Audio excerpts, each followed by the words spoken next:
In the 19th century, Karl Marx talked about alienation, which is a separation, being a stranger to something. And you're an alien to something. And Marx said there were four alienations in this culture. One is we're alienated from nature. Well, at a conference dedicated to looking at the physical and the natural environment, I don't have to say much to you to show how alienated we are from nature when we're destroying nature itself. The second alienation is from other people.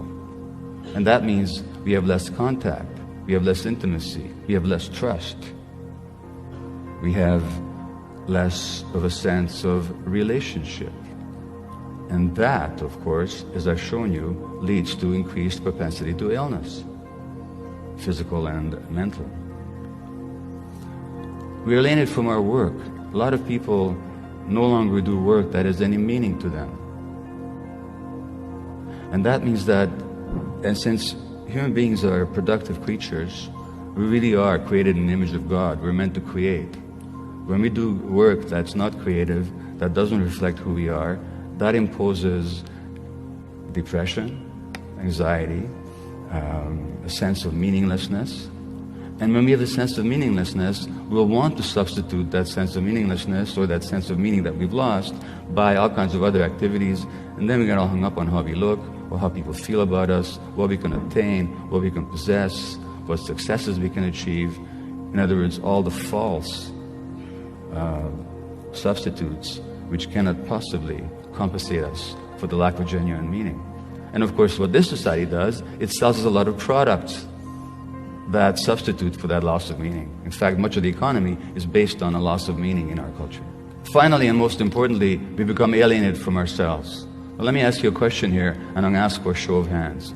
How many of you had the following experience? That you had a powerful gut feeling about something, you didn't pay attention to it, and you were sorry afterwards? Please put your hand up if you have it. Okay? I think the ayes have it. If I asked you the obverse question, as to how many people have had a powerful gut feeling, you ignored it, and you were glad about it afterwards, how many would not put your hand up? Well, I'm not sure. I'm seeing very few hands here. Well, that means to say, now you know what you're telling me? You're telling me that at some point in your childhood, you got separated from yourself. Because no infant is born without gut feelings. Infants are totally connected to their gut feelings. Have you ever met a 2-day-old who didn't know how to express their gut feelings?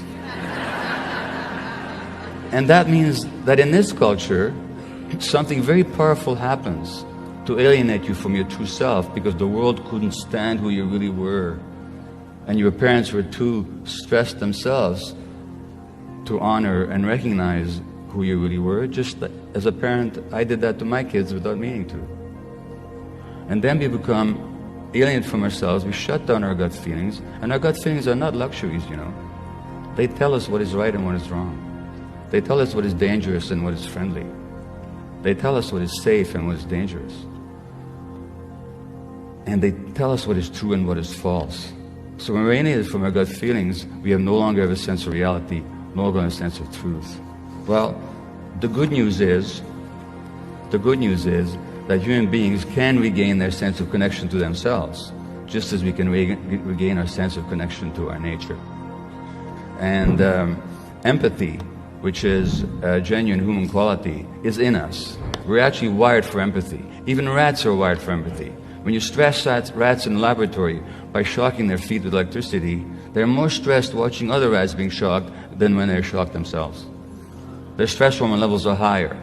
That's our nature as human beings. So contrary to the myth in our culture that we're separated, individual, aggressive, competitive creatures, we're actually wired for empathy, wired for connection, wired for love, wired for compassion. So really, to move forward, all we have to do, not an easy task, but it's certainly available to us, is to get back to our true nature. Thank you.